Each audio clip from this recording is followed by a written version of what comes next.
Hey, all you Arizona lovers. This is the Finding Arizona podcast, episode number 401. Thank you so much for listening and watching. Today's episode is with James Patrick of James Patrick Photography and a lot of other businesses, and you'll find that out in the episode. But I hope you guys are encouraged to always check out the bios in the links below. We always want you to check out who it is behind the actual podcast so that you can stay connected with them. And if you want to even go a step further, be an actual customer of theirs, we always provide those links for you. So today's episode is going to be a fun one. Actually, James and I actually have a prior relationship. I went to one of his speaking engagements and it was really fun to be a part of that panel.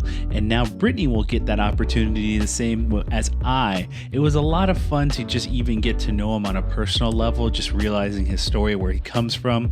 And I just really want to say thank you to him, because as someone who is still one of those creative types that really looks for inspiration in a local scale and people around me who I can find influence from, he is definitely one of those guys. I hope you guys are encouraged by this episode. If you are someone who is in the photography field, or if you're even someone who is an entrepreneur and wants to hold many hats and many businesses, this is an episode for you. So that will actually lead us into a little bit of the business side. You can hear every episode of our podcast at findingarizonapodcast.com. We make it easy for you guys to connect with us through social media under Finding Arizona Podcast.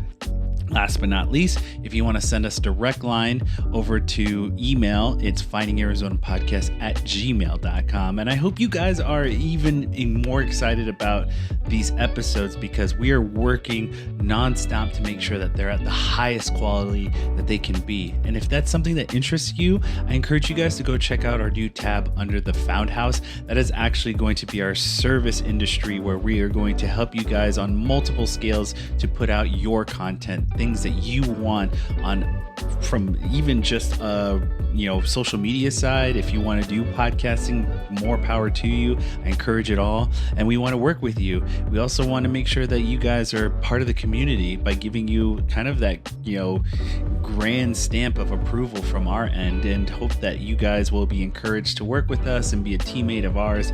And we hope we can be just the biggest cheerleader for you guys, and also educators as well.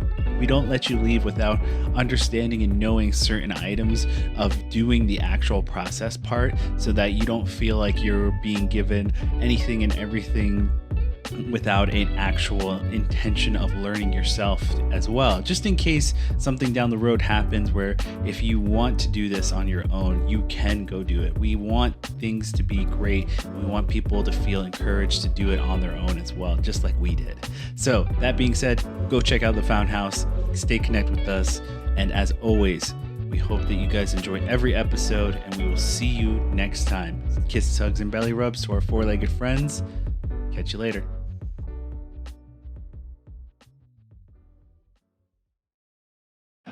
Score big with SeatGeek. Whether it's concerts, sports, or live events, SeatGeek has you covered. Use code FIGHTINGArizona to get a fantastic $20 discount on your SeatGeek tickets. Catch your favorite live events hassle-free with extra savings. Visit SeatGeek.com and make every experience unforgettable.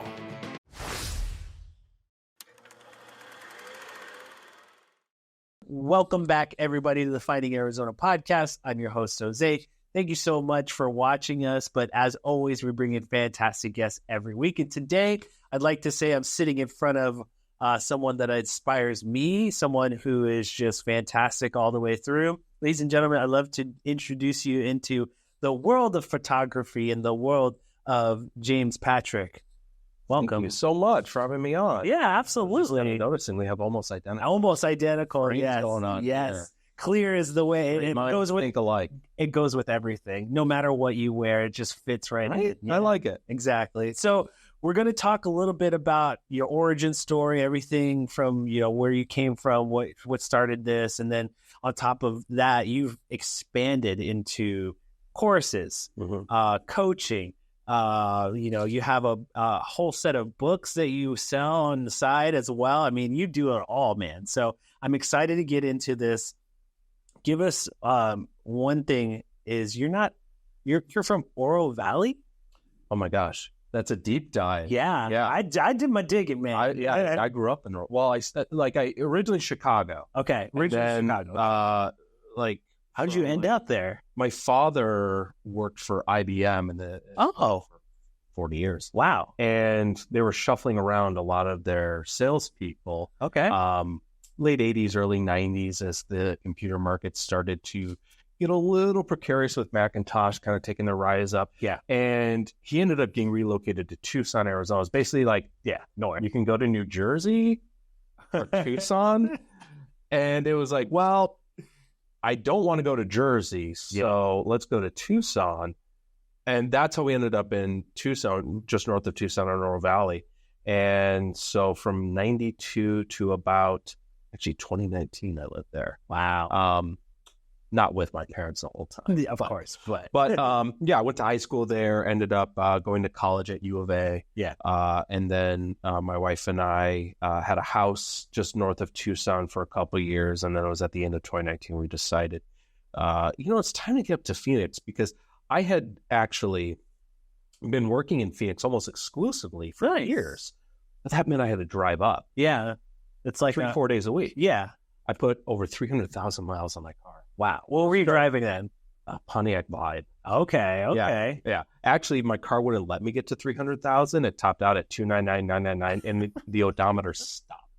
It's like, nope, I'm done. Yeah. You need a new car. It stopped. And so I actually Googled it. I'm like, why can't I? Because I was waiting. I actually was trying to film it. Nice. And I was like, I feel like I've driven more than a mile. Yeah. This has been Turns out a lot of Pontiac Vibes get to 300,000, and it's just a factory setting the odometer that did not allow it to hit that 3. Do not pass go. Nope. That's awesome. I mean, thank you again for being transparent about that. It's just something that I found very interesting, being that I was the same way. I grew up on the Indian reservation up north, in the northeast corner. And so coming down here to Phoenix and going to college at ASU, it was a learning experience. It was something very different than what I was used to as far as growing up there. Yeah. It was, just this big city, big bustling city, and it was different from the quiet areas that you and I probably have seen or experienced. And it just was, for me, it was like learning how to strive in those bigger elements, and learning about people, learning about culture, learning about how to blend into and things like that. So I'd love to talk about your first instance with photography and just how it affected you. What was your dad a photo guy? Was it did it come from family members, or was it just something that you picked up on your own? I wish I had a really romantic story about Totally this. fine. I did once pick up a camera when I was 12 or 13. My dad had a really nice camera. He was not a photographer, just happened to have one. And I was like, this could be fun. And he immediately squelched that. He's like, it's a really expensive hobby. I was like, noted. Yeah. Not gonna. So I didn't think about it. I was a journalist. Oh, actually, I went to college for journalism, and the career path that I had, which was really just in my mind a path of least resistance. Like, I liked writing. I guess I'll just write. Yeah. Journalism is not it's not that it's not a hard field to get into, but there's not a lot of barriers of resistance for me to get into journalism. I could work for a high school newspaper, then I could work for a college newspaper, and then I don't know, get a job at a daily or something like that. Yeah. Like it seemed clear enough path. Yeah, it didn't excite me per se, but it wasn't turning me off by any means. I think the thing I enjoyed most when I was learning to be a journalist and then working as a journalist was actually more on the editor side of things. Really kind of constructing the overall way we are sharing a story. So when I would be a section editor for a newspaper, I got to determine what stories went where in the pages, what got priority, what artwork we were using, where that artwork got placed. So that was my first introduction to understanding the art side of it and how art compared to the actual editorial copy.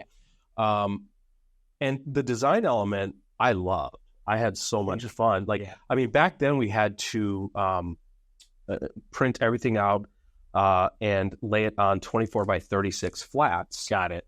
With wax sticks, and the art would have to be put on acetate that you would lay over. And if something was wrong, you had to take an X-Acto knife and cut it out, and print out a new piece and wax it back on. But that tactile approach, I love. Like, I learn a lot. You learn a lot from that method too, where it's like artistically, you get a more of a hands-on feel sort of, thing.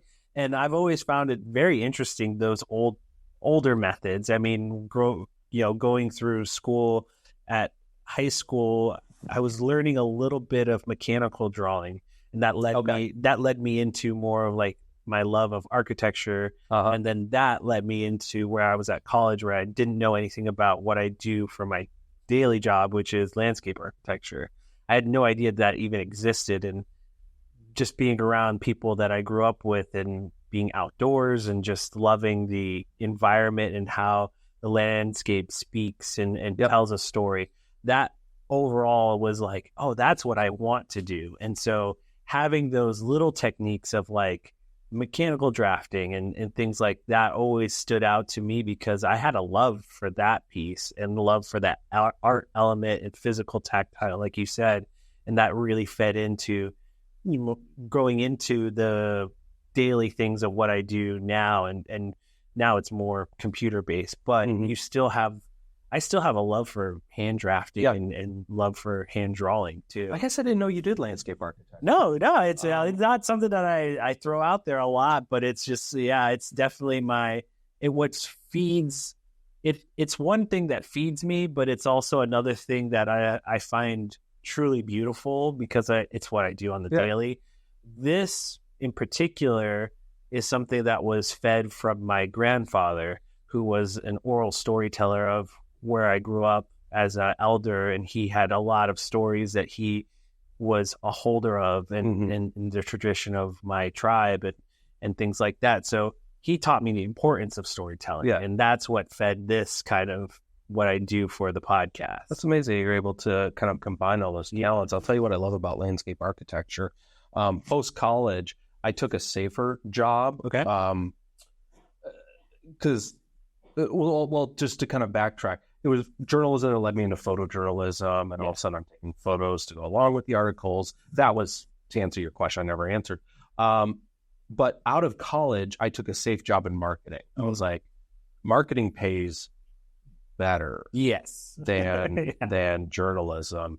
And also, I also learned while working as a journalist in college, I didn't enjoy reporting the news. Was not something that I savored that much.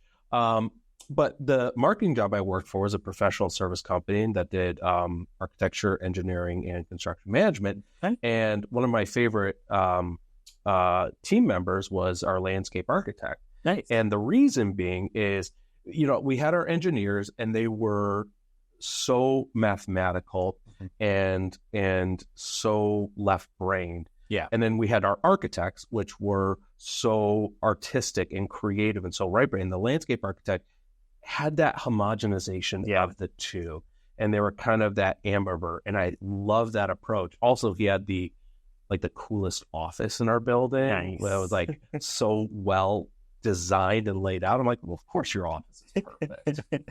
I love that, because it just makes me feel good about the people that, again, it's that combination of seeing, the beauty in just the artistic and the mathematical, bringing them together. And so it just makes me feel good that the colleagues that I've grown up with and seen and helped, and I've also seen them grow up themselves, is just each one has their own style. And I just love seeing them flourish in it. Yep. And it's just really great. And you're one of them in particular that I really love to appreciate from afar, because I have to say your Instagram and what you provide on the daily, as far as what you put out to help people recognize, I think one that sticks out for me is how to take a picture that doesn't suck, is just something that I take a little bit of like, okay, this is going to be my next try on like how I'm going to take a photo and like approach a different idea of like, whether it's,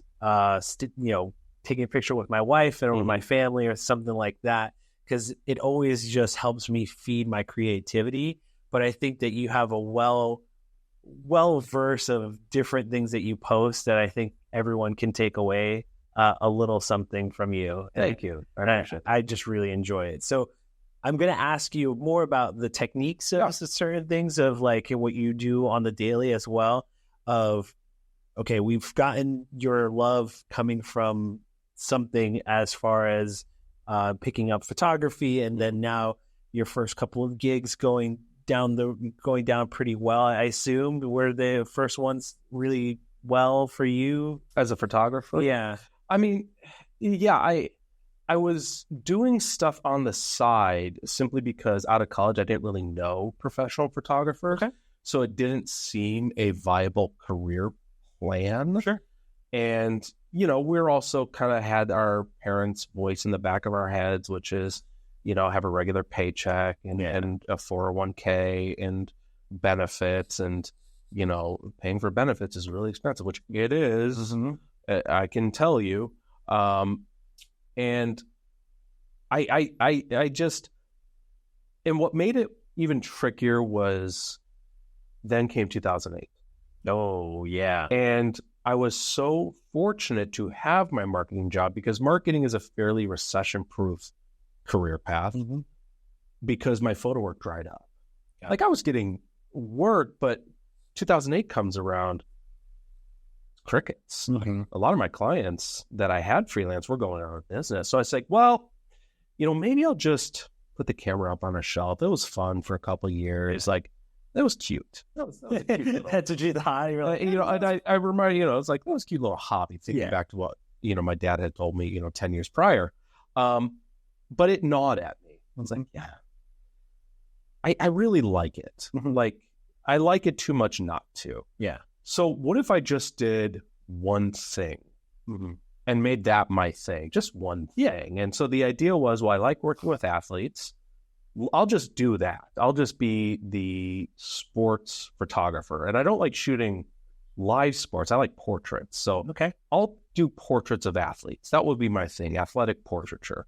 And with that, I was kind of, I used to really be very ravenous about industry trends and what's happening in the economy, what markets are ascending or descending. And I kept reading that the health and wellness industry was going to explode. Yeah. Well, that's a cousin to sports. Yeah. Okay. So, yeah, if this takes off, great. That's fine. I'll just do this one thing and I'll have my few clients that do this thing and that could be it. But it took off. That industry didn't just grow, it exploded. Yeah. Exponentially. And I was at the forefront of it. So, yes, it was intentional to niche down and focus on that. Yeah. And it was intentional to kind of put my blinders on. The luck was that it took off. The area that you were niche in was the lucky part. Correct. Yeah. Like I said, I had done research on it, and yes, it said it was going to take off, but could not have anticipated what was. So as this was coming to fruition, I was calling any client I could think of, magazines, ad agencies, commercial companies. So just going B2B, saying, I just want to do sports portraiture. I see you publish a lot of sports portraiture. Yeah. Can I be your photographer? Nice. I see you run some ad campaigns featuring athletes. This is what I do. Can I shoot some stuff for you? Yeah. And I started getting a few cracks at it here, there. And then as it took off, I was the only one doing it, specializing it. And when budgets were really tight and you are specializing in something, let's say you're a fashion company. Could I shoot fashion? Sure, I could shoot fashion. But when you cannot afford a reshoot, there's no conceivable way that anything can get messed up. Are you going to trust me with it? Yeah. Maybe not. Are you going to trust this other photographer who that's all they do? You bet. Well, that was me with sports and fitness. Fitness then became the de facto word for it. And I just rode that wave for quite some time. And it's, only in the last few years that I started to pivot creatively outside of that to try to find what is the next focus for that creative outlet for my photography career. But it allowed me to leave my marketing job. It allowed me to go full in on photography. Because it did take off. I think that's just such a beautiful story because, again, it just brings back, and we've hit all the terms where, like, you went down to your niche and then you specialized, you made the foundation build, and then as soon as you had probably the term big fish in a little pond, you chose to move on to maybe try new things and try and step out of what you specialize in. Yeah. And so that just says that your growth helped you feed into that new thing. And so I think it's wonderful that you chose to like really approach something that is niche and focus on it and choose that path and then going forward and then allow that to kind of grow into itself and then grow outward. Then just the ripple effect, essentially. And so I think that's really a great story to have.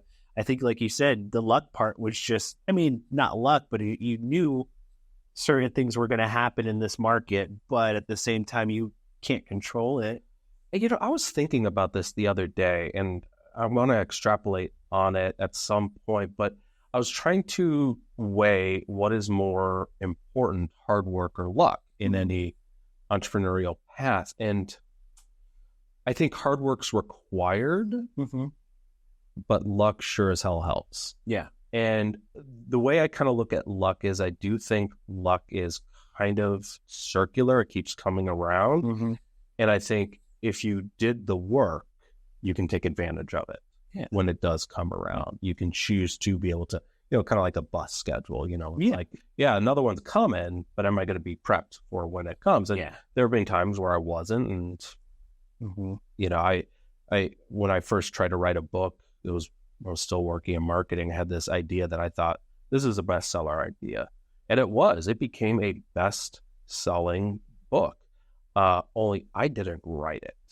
Because mine was still in a draft form, from 2 years ago, collecting dust on a hard drive somewhere. Someone else beat me to it. 2 years ago, I started my manuscript. So that's an example of I had the idea, I had the foresight, didn't take action enough. Got it. Someone beat me to it. Nice. And then they became the best-selling author. Well, I mean, again, it's like there's certain things like I think you're absolutely right in this kind of like preparing yourself for when it does come and just allowing yourself to be ready for the tidal wave that is like that sort of thing. And like you brought up the actual niche part. I mean, I think it's really wonderful. I mean, you ride the wave of this niche in this growing market. I would say, look, you did really great in this part, but I think the legacy that you have built is right upon, what that you started with. Like, stick with the dancer that you start with. Like, stick with the person that you came in with. I really want to say it's like, I think it's really wonderful that you were able to even touch some of the outside factors because you had this thing that you really had focus on. And it's just really wonderful to see someone build off of one thing and then try and move on to another thing because it just goes to show it's like you work hard, you can go off and do other things and build more than just one thing. So yeah, I think that part of that is curiosity. What would happen if, and then you then try to fill in the blank. And I guess I've been fortunate that I still am pretty curious about things. Yeah. And that makes me feel good because that's how I feel about what I'm still doing here. Like why I keep going is because I still have this curiosity in life and still want to learn on so many levels. I think being curious is akin to just being apt to problem solving. And I mean, we solve problems for our clients, day in and day out. That's entrepreneurship. And it's like, what would happen if, I don't know, we told a story this way, or what would happen if we brought together a group of people to have this conversation, or what would happen if there was a physical space where we could create a collaborative environment, and then you just start to fill in the blanks. And every now and then you can come up with something that is another thing that you can put forth your time and energy into. Yeah, I definitely agree with you there. I would like to actually ask you about some of the moments that kind of stick out to you just as far as these last couple of years and being one, this is not the first time we've met. Mm-hmm. This is actually our second time actually in person with one another. And I want to say thank you for allowing me to have a little bit of time of speaking with the people that you brought together at an event. But this is also just like this place that you allow us to film at. I mean, give us a little bit of the highlight reel of like having, doing the sports photography and now growing into an actual like business and thriving.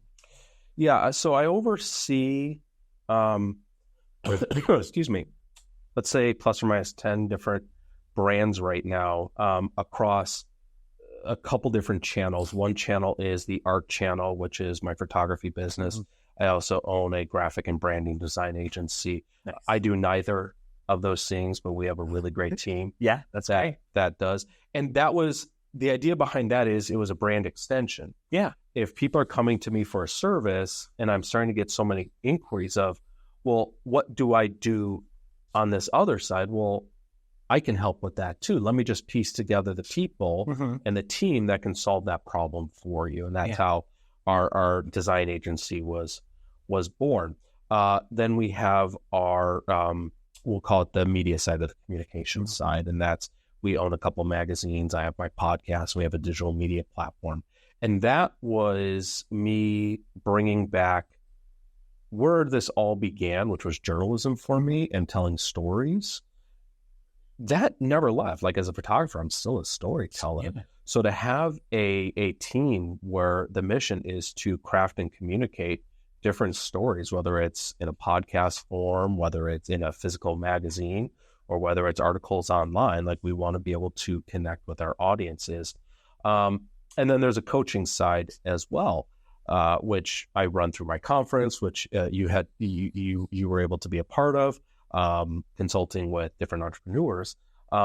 Then we're also in this studio right here. And this was a 2020 idea. Mm-hmm. I had been in photo studios before, but it was more so just me creating a makeshift studio to fit my needs. The thought in 2020 was we're now all forced to work from home. Uh-huh. My wife and I are forced to not only be in the house together when we're not working, we're forced to be in the house together when we're working. Mm-hmm. And that was a good reason for me to say, I should go because we are not getting along working in the same space. We both, we have an open concept house and she's a psychotherapist and I was doing lots of coaching. And so we're just on calls all day long trying to talk over each other from the other side of the house, driving each other crazy. So I says, okay, I probably should get an office. But I wanted a place that was a creative environment where different professionals across photography, filmmaking, audio production could come together, have a space that they could call their own and create at. And that's how the Hive Studios was created. So we have a full photo and video production studio in the Bay. That's where we hosted our... Yep. So we host events in there as well. Photographers, we have a music video film in there this weekend. Nice. Lots of photographers come out. And then the second phase of that was, well, I want an area to record podcasts in because it's such a booming media right now.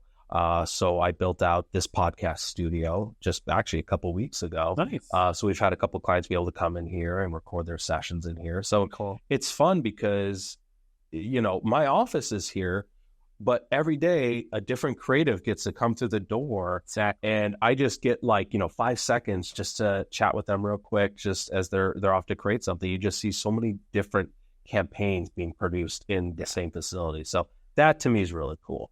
I mean, in all honesty, you're really making an effect in the local market here, especially in Phoenix, just from the fact that you get that moment of 5 minutes, whatever you can with the clients and having and seeing them really flourish in an environment like this really can make a difference. And you're really helping out a lot of people by allowing them to use these kind of facilities because, again, it's like I tried my best to make our home a little bit like this, where it's like people can come in.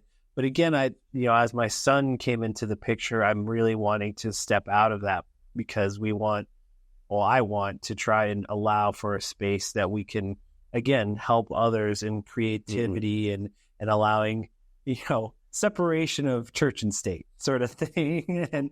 and it's just, again, it's like one of those moments and we're at that point where it's like, okay, what do we want out of this space? What are we trying to create? What is our legacy, and what is that thing that we want to help people do? And I think it means a lot when I can hear someone that I look up to want to do the same thing and really help others in making their creative outlets come to life and things like that.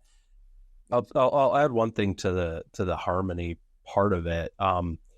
It is definitely made me appreciate when I leave work in a different way, because I worked from home my entire career, which meant I was never not working because the laptop's always there. I have a home office, and the home office could be my home office, or it could be the couch. Like, it's still, the whole house is my home office.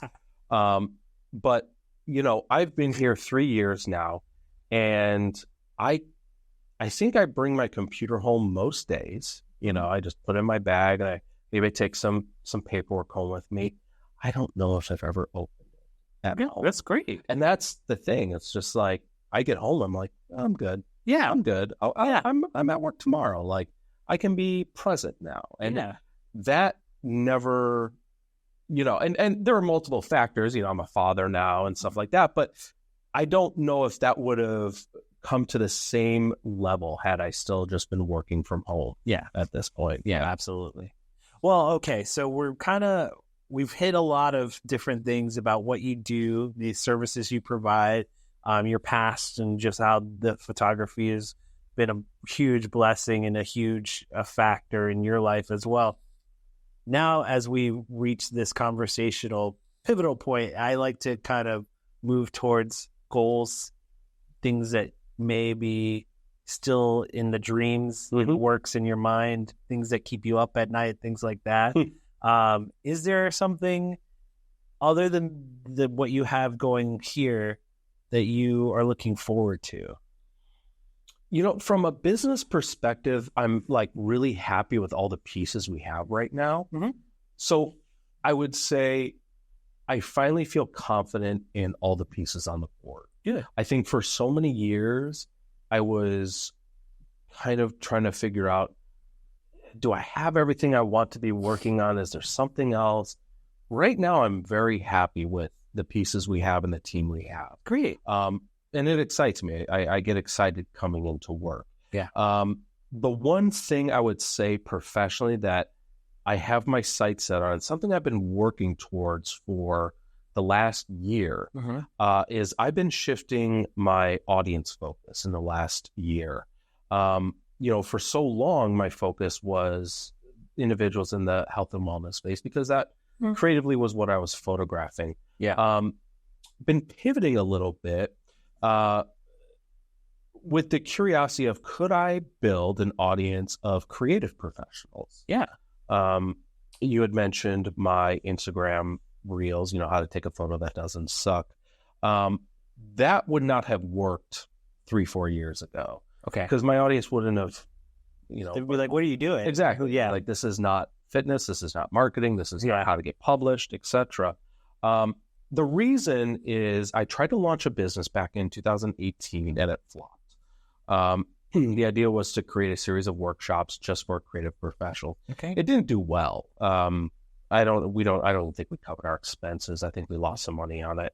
And the reason it didn't work is I had no audience for it. Okay. I thought, hubris, that my clout would have been enough. That there was enough in what I had done that there were people on the fringes who were creative professionals would be apt to jump at that. But I had never built any awareness or any recognition as an educator, mentor, or guide for creative professionals. So when I launched that business, there was no way it could have worked. And I can say that now in hindsight, I can see why it didn't work. Got it. So over the last year, I've been trying to build that brand association. When you think about how to take a photo that doesn't suck, okay, I want that idea to come into mind that, oh, James teaches that. Yeah. And I've been testing a lot of different content, using social media, using my podcast to see what is vibing with people. And I found a few things like how to take a photo, like photo lighting. That's low hanging fruit. That's candy. Yeah. It's fun to create and it's easy to consume and it gets consumed very highly. Yeah. It wasn't until I came up with that funny hook that it really started to work. For sure. Because I had done photo tutorials before to mild success. The hook of, I'm going to show you how to take a photo that doesn't suck, was pattern disrupting enough that it got people to stop scrolling. Yeah. So I have, I don't know, there's over 40 of those now, and each one does. I mean, in all honesty, it's like that's what the low hanging fruit was what got me. It's like, it's truly like again, that factor of learning about the craft and learning about how someone like yourself, who has done really well in the photography side, giving me different scenarios and anecdotes about like how to set up a certain frame and how to actually go about the lighting of it and the structure of it is just really, to me, I'm like, oh, that feeds into my creative side. And that can actually help me in the long run of like, okay, well, the next time my wife asks me to help her generate something that she's trying to market, well, I have this tidbit from you that you can pull it, that I can pull, and I know why it works and how to structure it and create it. So yeah, I mean, that's been one of the things that has gone well topically. And I've been testing out other topics. Some haven't been working, and I'm noting that. And then some are working like better than I could have imagined, like white hot working. Like one of the topics, I'm fine pulling back the curtains, is talking about the economics and finances of running a photography business. That is a white hot topic.